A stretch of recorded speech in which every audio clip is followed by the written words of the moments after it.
World of Warcraft has been the reigning champion of MMOs since its release in 2004. Now, 18 years later, Blizzard are releasing Dragonflight, their 9th expansion for the game. 18 years is an incredible amount of time for any game to stay relevant, so naturally there have been many changes along the way. One big change that seemed to have gone relatively unnoticed by players is how Blizzard moderates their game. Currently, if you have an issue in World of Warcraft, you open a ticket in-game, and a support representative known as a Game Master, or GM, will answer your ticket and resolve it using the dedicated Blizzard support chat. Typically, GMs are responsible for things like missing item restoration, reclaiming hacked accounts, and general day-to-day player issues. Back in the older days of WoW, however, things were done a bit differently. Old-school GMs still resolved player issues, but they did so in a much more direct and involved manner.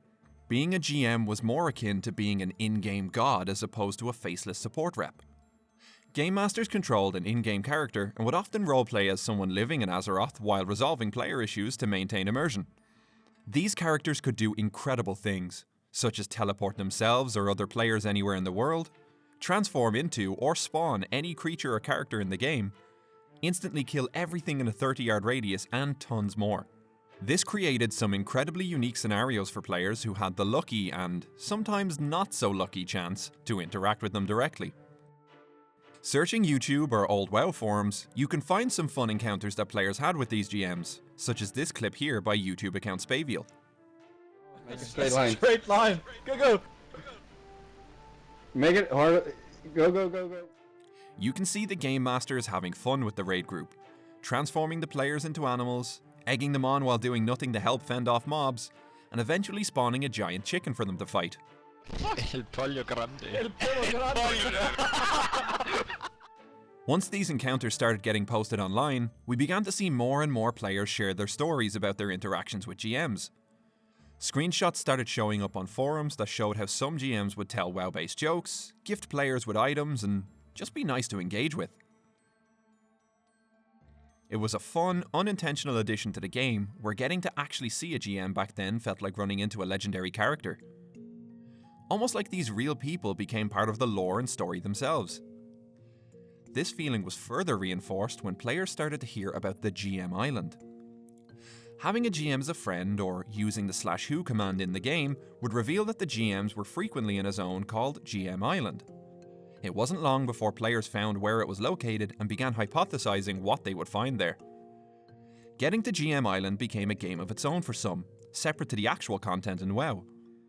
There were some photos and forum posts that claimed to have successfully made the perilous journey, but it wasn't until 2007 that we would get video evidence of someone exploring the island. YouTube user Patchy-chan uploaded this video titled "Going to GM Island and Getting Banned." This seems to be the first legitimate video uploaded to the internet of a player reaching GM Island on a live server. They claim to have done so by using a model editor. This is a program that could spawn in solid land underneath the player even though it isn't actually there in-game. This allowed Patchy-chan to reach GM Island in a decent time and avoid the fatigue damage that would usually kill players. So now that we finally got a video, what was on this fabled island? Honestly, not much.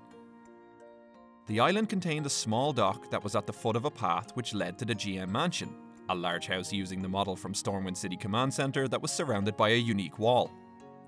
A small graveyard by the shore, and trees filling in the rest of the island. There was also the Interrogation Room.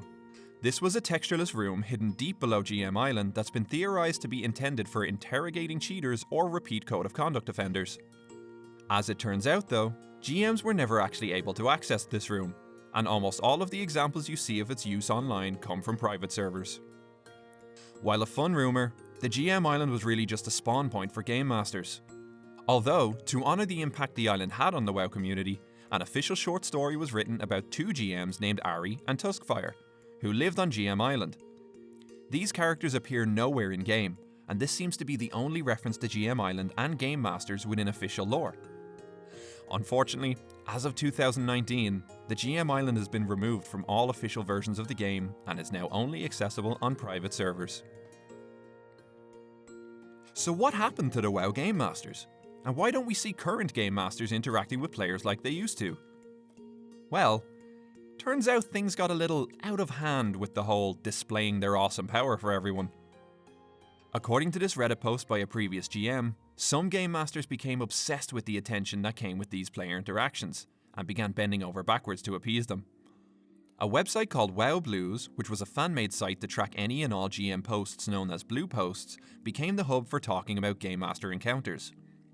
To quote Reddit user Ektar, "With WoW Blues, GMs also for a while became obsessed with getting their name on it. There was a vicious circle of one-upmanship where the customer care was a bit too much make them happy, rather than educate and help them. Player responsibility went out the window and it was assumed that GMs would do anything and reverse any action. This all added to increased queue times and a kind of self-generated taken for granted element of the player base. When you're working on restoring 3 hacked accounts and the guy beside you is turning a raid into leper gnomes, you start to get a bit frustrated. This behaviour created a precedent among players, who expected GMs to be able to do anything they requested and would get upset if told no. The increase in ticket response times and growing demands from the players became very problematic for the support staff. This obviously reached the higher ups at Blizzard, and so new and more stringent regulations on player interactions were introduced.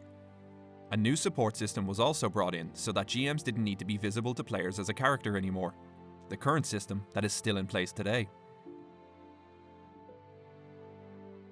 No longer allowed to create these amazing displays for players, the mysticism behind GMs began to fade, and their once awesome power fell into obscurity. Game Masters are still very much part of the game, only it's unlikely we as players will ever get to see them in action again. We still get snippets of their old ways from streamers and content creators, but those will be very rare and isolated situations. For now, they'll remain in slumber, banning, restoring, and waiting for the day that they may return to their former glory. Thank you very much for watching. Please subscribe if you'd like to see more from me. Also, let us know if you have an interesting GM interaction you'd like to share in the comments. See you soon.